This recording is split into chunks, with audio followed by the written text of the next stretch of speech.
Right, I've just finished my game of Balance of Powers. I called the game at the end of the June 1918 turn. It's a win for the Entente side. A very interesting game. I think it works pretty well, and I'm quite impressed with it. I mentioned before that I was playing with a couple of house rules regarding breaches and the way in which you get to your TI threshold. And someone actually pointed out that the latest living rules in terms of TI are using the house rules that I was mentioned last time about having to roll a dice, getting below 8 for a major and below 6 for a minor battle against an entrenched defender. So I'm quite pleased to see that has found its way into the official living rules. And there's also a slight adjustment to the breach benefits and risks. Doesn't go quite as far as I've gone, but it's made a move towards it. There's been an adjustment as well on the suggested threshold for reaching your tactical innovation level, and I think it's been raised to 50. In the original you started rolling at about 36. I'm not sure I necessarily agree with 50, and I'll discuss that as we go through the game.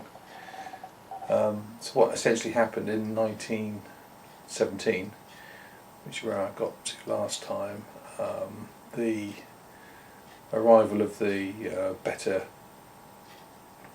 German aircraft managed to cancel the air superiority which the Allies had on the Western Front, and for a time gave them some hope. We had a crisis for the Russians in when was it? April? In July 1917, and they had the full revolution was in December 1917. So pretty historical time frame. And I think, on reflection, one of the mistakes I made as the central power player was that I held on a bit too long on the Western Front. I had a breach into Maubeuge, I think it was, and it was tempting to have one more go, just trying to capture the Maubeuge, because it would have been another. I think that was the 6th population centre, and you get extra resource points for every 3 that you have.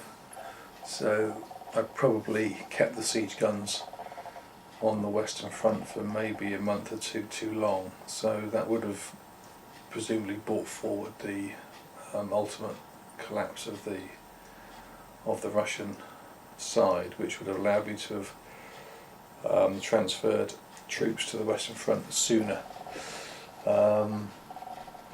Would it have made a difference to the outcome? I'm not sure. I mean, in terms of the victory points in the game,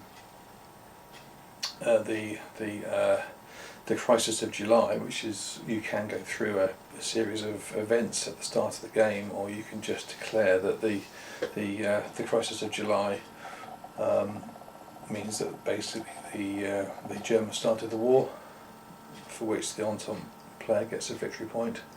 You're awarded a point for the Ottoman map that's not in play, and one for the Africa map, and then the Entente gets the 4 bargaining chip hexes in France. They've recaptured the one in Belgium. They've still got 3 in the Balkans. They've taken 2 and are pressing on a 3rd, I think, in Germany.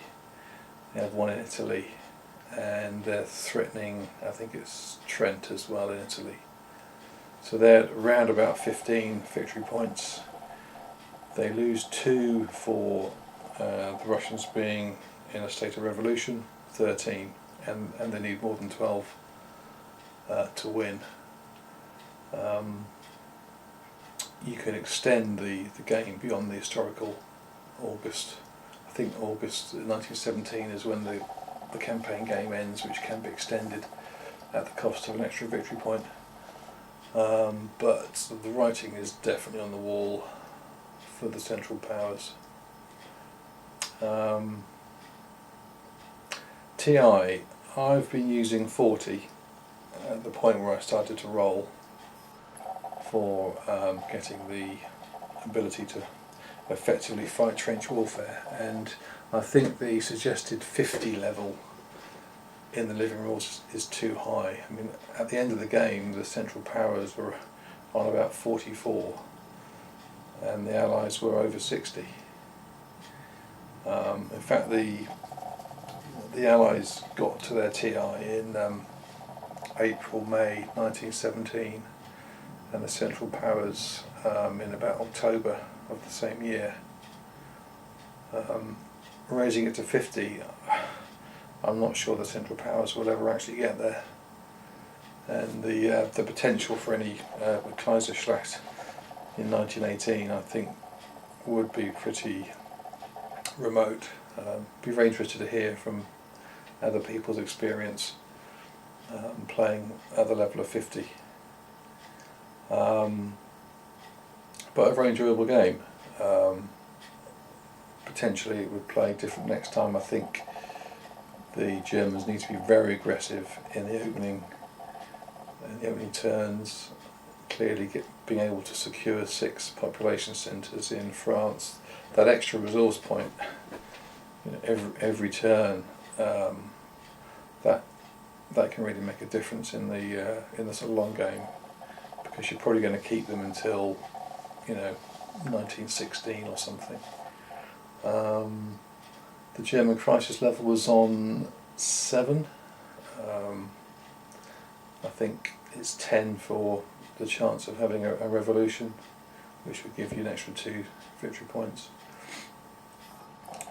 They managed to negate a couple of demoralised results by rolling a 6, so maybe 7 is slightly flattering for the Germans. The Hungarians were on, I think, 4 or 5 or something, so they had a bit more headroom. But it's a game I would recommend. I'll put a list of the house rules that I was using. I'll post those. They're now pretty much aligned with the living rules.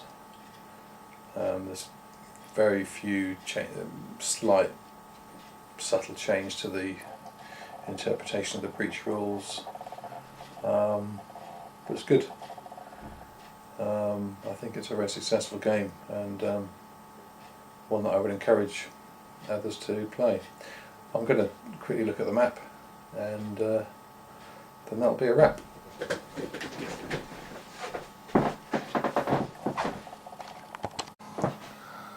Okay, here's the Western Front. You can clearly see that the Entente players crashed through Belgium. They're now getting into Germany. There's been a lot of dogfighting and air war, which has been a fairly balanced affair actually. The Allies now just getting the upper hand.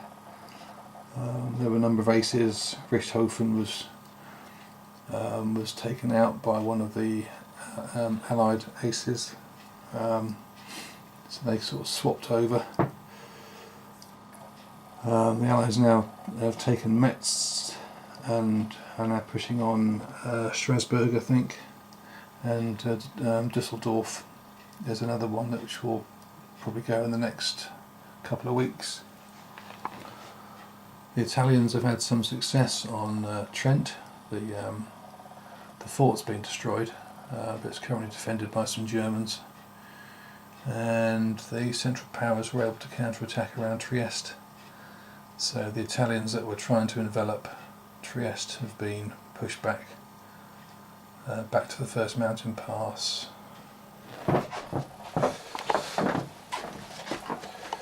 Russia's been wrapped up. When they go into revolution, you place 6 Russian corps in Petrograd, So they're just coming out of Petrograd, but they get no attack. So the Central Powers just need to garrison a few key points to maintain their hold on the population centres in Russia to add to their treasury. And the Balkans, very, very quiet. We got to a stage where, entrenched in mountains, the -4 DRM means the person who gets to the mountains first is in a pretty secure position. But it's, in terms of operations in the Dardanelles towards Gallipoli, I think I would definitely consider that next time. You can see the temptation there, you can see by the infrastructure. That's Gallipoli just down there, and it looks like a shortcut through to Constantinople, so you can see why it looked quite attractive. One of the nice things about the game is you can understand some of the decisions that were made. And just as I use these army sheets just to relieve some of the stacking, so that's where I keep quite a few of the core. There's Pershing there, and there's now a number of American core on the map, so they're helping to share the cost. But so yeah, there we are. Just June 1918, and we're done. Okay, thanks for watching.